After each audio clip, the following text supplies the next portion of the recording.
ఏదైనా వాక్య ధ్యానం కొరకు gospel of John chapter 11 verse 25. యోహాను సువార్త 11వ అధ్యాయము 25వ వచనం. అందుకు యేసు, పునరుద్ధానమును జీవమును నేనే. వాక్య ధ్యానం కొరకు ప్రార్థన. కృపగల మా తండ్రి, మీ కొందనాలు. నేడు చదవబడిన ఈ వాక్య భాగం ద్వారా మాతో మాట్లాడి బలపరచండి. యేసు క్రీస్తు నామములో ప్రార్థిస్తున్నాను తండ్రి, ఆమేన్. చదవబడిన ఈ వాక్య భాగంలో మన ప్రభు అని యేసు క్రీస్తు వారు, ఆయన పునరుద్ధానమై ఉన్నటువంటి దేవుడు. పునరుద్ధానము అనేటటువంటి ఈ మాటకు అర్థం మరణానంతరం జీవించటం. నిజమే, మానవుడు ప్రస్తుతం కలిగి ఉన్నటువంటి జీవితం ఇది మరణమును పొందునదై ఉన్నది. అయితే యేసుక్రీస్తు ప్రభు ద్వారా కలుగు పునరుద్ధానం మరణములో నుండి మనలను జీవములోనికి నడిపిస్తుంది అనేటటువంటి విషయాన్ని తెలియచేయటానికి సంతోషిస్తున్నాను.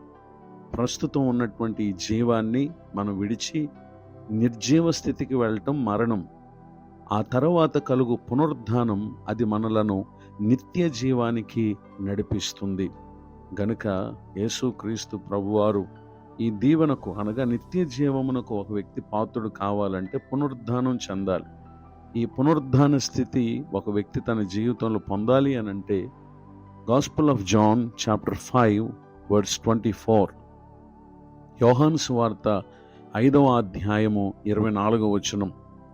నా మాట విని నన్ను పంపిన వాని యందు విశ్వాసముంచువాడు నిత్య జీవము గలవాడు. ఈ మాటలు వింటున్నటువంటి నా ప్రియ సహోదరి సహోదరులు, పాపముతో కూడిన జీవితాన్ని విడిచి పరిశుద్ధతతో కూడినటువంటి జీవితాన్ని మనం జీవించాలంటే మనసులో ఆత్మలో పునరుద్ధాన స్థితిని మనము పొందవలసినటువంటి వారమై ఉన్నాం.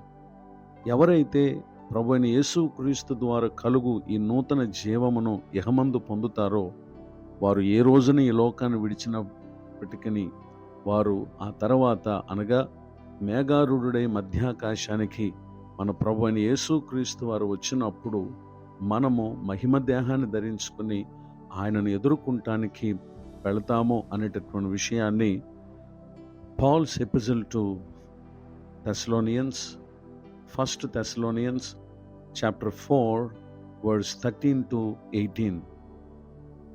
అపోస్తలుడైనటువంటి పౌలు గారు తెస్సలోనికీయులకు రాసినటువంటి మొదటి పత్రిక 4వ అధ్యాయము 13 నుండి 18 వచనాలు ఈ విషయాలను మనకు తెలియచేస్తూ ఉన్నాయి. గనుక మరణము ద్వారా కలుగు నిర్జీవ స్థితి నుండి ప్రభుని యేసుక్రీస్తునందించినటువంటి విశ్వాసం ద్వారా కలుగు పునరుద్ధానమును ప్రతి ఒక్కరూ యుగయుగములు ప్రభుతో కూడా ఉండేటటువంటి ఆ స్థితిని పొందటానికి కారణమై ఉంది.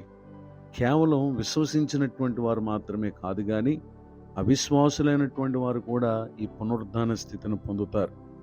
Gospel of John chapter 5 verse 29. యోహాను సువార్త 5వ అధ్యాయం 29వ వచనం. మేలు చేసిన వారు జీవ పునరుద్ధానమునకును, కీడు చేసిన వారు తీర్పు పునరుద్ధానమునకును బయటకు వస్తారు అనేటటువంటి విషయాన్ని ఇక్కడ మనం చూస్తున్నాం. ప్రభునందు విశ్వాసం కలిగిన వారు నిత్య జీవమును పొందటానికి ఆ పునరుద్ధానాన్ని పొందుతారు.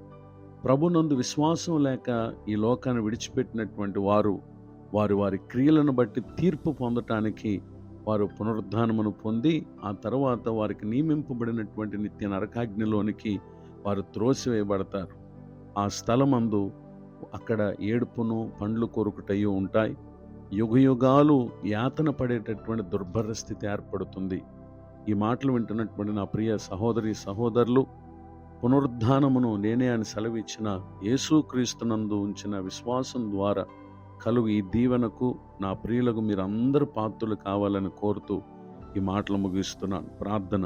కృపగల తండ్రి, మీ కొందనాలు. నేడు విన్న ఈ మాటల ద్వారా మమ్మల్ని మీరు దర్శించినందుకు స్తోత్రం. మేము మీరు అనుగ్రహించే నిత్య జీవము కొరకై ఆ పునరుద్ధాన స్థితిని పొందు నిమిత్తం బ్రతుకున్న ఈ కాలంలోనే మా మనసు మార్చుకుని మీ కొరకు జీవించడానికి సహాయం చేయండి. దైవజనులను, వారి కుటుంబాన్ని, సేవా పరిచయం దీవించండి. కృంగిన వారిని, దుఃఖితులను, పేదల్లో ఉన్న వారిని ఆదరించండి. మరి ఒక నూతన సంవత్సర దయా కిరీటాన్ని ఈ దినం పొందిన మా ప్రియులను దీవించండి. యేసుక్రీస్తు నామములో ప్రార్థిస్తున్నాను తండ్రి, ఆమెన్. తండ్రి, కుమార, పరిశుద్ధాత్మ దేవుడితోడు నడిపించునుగాక, ఆమెన్.